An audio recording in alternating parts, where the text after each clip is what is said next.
Hey guys, how's it going?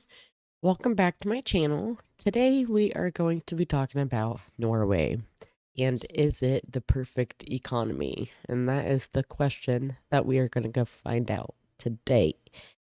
Um, I don't really know much about Norway besides I know they have a really good prison, um, and a really good system too. Crime rate is low. Um, I know they have really, really friendly people. Um, That's about it. So we're going to check this out and see what this is all about. This video was originally from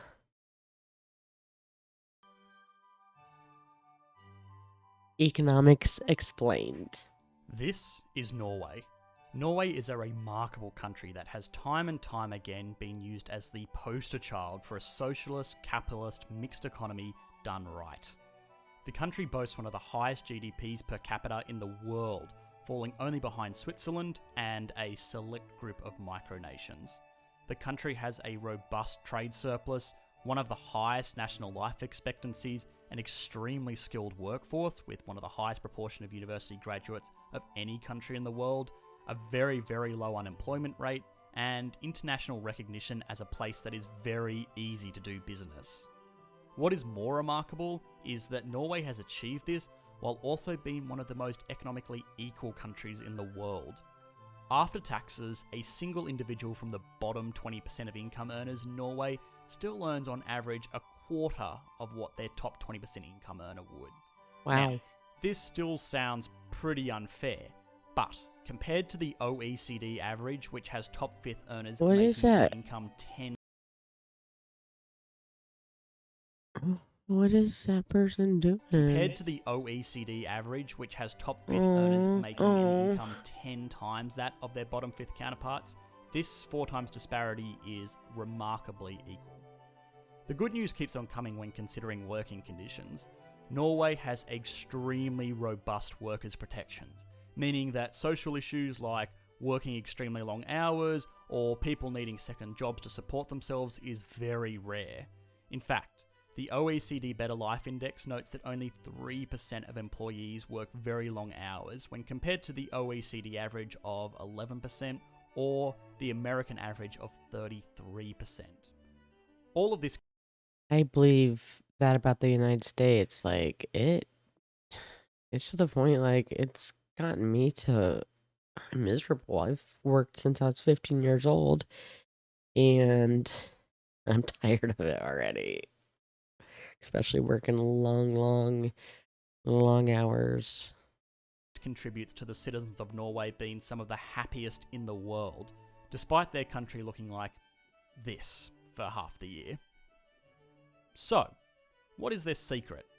Norway, by all standards, should be the model that most citizens would want to replicate in their own countries. So, why haven't other countries adopted similar economic policies to those in Norway? That seems to be the question of the day, every day for America, is why didn't we walk in the footsteps of Europe, the Netherlands, the Dutchies, the Germans? It's like we have to have everything so different, and we're too prideful to, you know, say that our system is junk. But Is this country just a lucky outlier, or could this success be replicated in other economies around the world? Well, well, that's the truth pretty. is that Norway wasn't always this prosperous. This is Norway in the 1960s.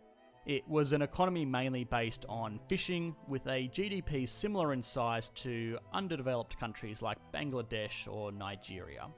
Now, in fairness, Norway's population was and still is far smaller than these other countries, and the average Norwegian back then had a quality of life similar to their European neighbours in Spain or Greece. But Norway in the 1960s was still a far cry from the economic powerhouse it is today. This So, do the people in Norway ride bikes too? Didn't really see a whole lot of bike paths, but I did see roads. Um, just makes me curious. All started to change though in May of 1963, when the Norwegian government asserted sovereign rights over natural resources in this area of the North Sea. This was basically the government saying that this ocean here, this is ours now. Oh, if we happen to find any oil here, that's ours too. Now, fortunately, Norway was a member of NATO, and so it did not get the freedom treatment that other countries did when they tried out this nationalising business in the 1960s. But 6 years later, in 1969, a ship called the Ocean Viking struck oil in the North Sea. And from that, oil production in the region exploded because they found a lot of oil. Like a lot. Like Wow. 1.6 million barrels a day a lot. This meant that in the mid-1970s, Norway produced more oil per capita than any other country in the world. And Sheesh. even today, it is only beaten out by Kuwait, the United Arab Emirates, and Saudi Arabia.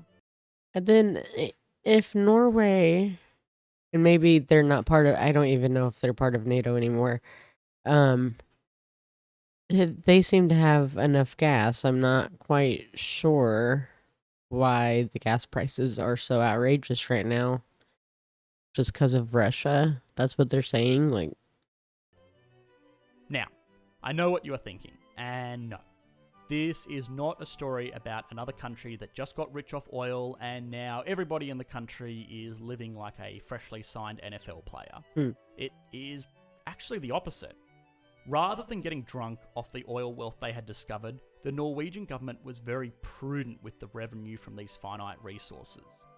The oil boom caused Norway's GDP to grow over 5 times in the 1970s, growing from $12 billion to $65 billion in this period. But this newfound wealth was not being generated through private companies. and this also makes me think, like, I don't know if it's just my warped brain, but maybe they're doing all this just to go to electric vehicles. With the whole gas prices and stuff, and probably not, but just makes you think. Like Shell, Exxon, or BP, but rather a publicly run and owned company called Statoil. This meant that the profits from oil and natural gas sales were not going to fill the pockets of private shareholders, but rather directly to the government.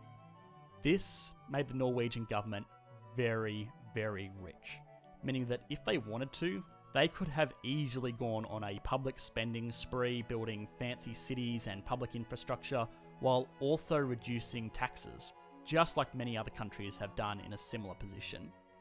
This kind of approach would have been very popular amongst citizens because short term, it Wow, that's a really cool layout. Oh, yeah, it does kind of look like you guys have sidewalks. So, where's all the bikes at? Those are really, really cool houses. meant less taxes and a booster quality of life. But they didn't. And today, income and business taxes in Norway are still among some of the highest in the world. Really? Fortunately for Norway, the government had the foresight to realise that oil wealth was not forever, and that the citizens of Norway would not be satisfied if they had to go back to fishing in a generation's time. So, the government invested the money into a piggy bank. A very large piggy bank called a sovereign wealth fund. In fact, this is the largest sovereign wealth fund in the world, beating out China's Whoa. State Investment Corporation, which is remarkable Really, considering man? that China has a population. And I know I've said this in another video before, but that's how mm, we are in the trillions in America with student loans. Like that. Crazy. 270 times larger than Norway's. Wow. This is a fund that belongs to the people of Norway. The rationale is that this oil and these natural resources were originally the property of the Norwegian people, and so it is they who should receive the revenue from the sale of those resources. This means that every man, woman, and child who is a citizen of Norway essentially has around $200,000 invested into what is a giant hedge fund. Now, this money is unfortunately not accessible by these citizens to spend on gold-plated Lamborghinis or super yachts. The money itself is actually not even accessible to the Norwegian government. In fact, only the profit generated from these investments is used to fund things like education, which helps to explain the very skilled workforce, a very strong welfare system, public infrastructure, and of course, reinvestment into the fund itself. In 2017, the fund made an incredible $131 billion from its investments. Wow. Now, this fund is a very diverse portfolio of stocks, bonds, cash, commodities, but I just noticed the gas 284. Will it ever get down to that low again? I don't know. diverse portfolio of stocks, bonds, cash, commodities, but what it does invest in is not nearly as interesting as what it does not invest in. The Norwegian government set up an ethical council that oversees investing decisions of all of the fund, and it has excluded investing in things like weapons manufacturers, tobacco companies, and companies that have caused severe environmental damage, or companies that have breached workers' rights and labour laws. Additionally, in an effort to diversify where they get their money from, the fund is also forbidden to invest in fossil energy companies. Perhaps most interesting of all is that there is one country on the planet that is expressly forbidden to invest. And you could probably hazard a guess as to what that is. Yeah, that's North Korea. Man, this is a really, really interesting video. So bad I'm not talking a whole lot. Just get sucked into it. invest.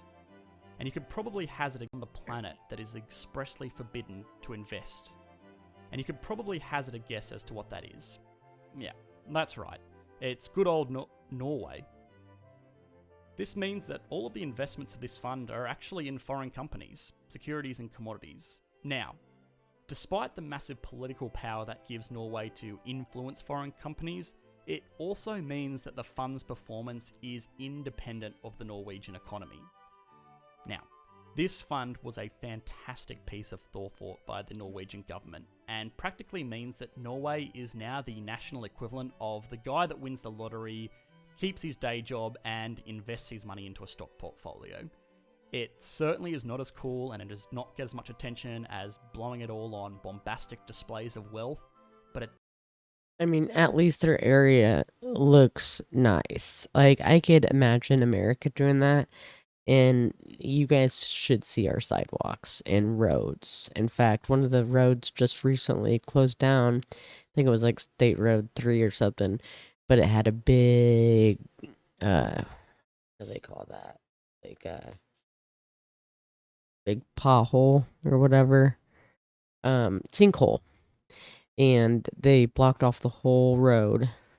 But, yeah, our sidewalks are junk. They really are. They're dangerous to even walk on, to be honest with you. And that's probably one reason why kids don't ride bikes, because they would have to ride in the road. And a lot of parents don't want them to be in the road.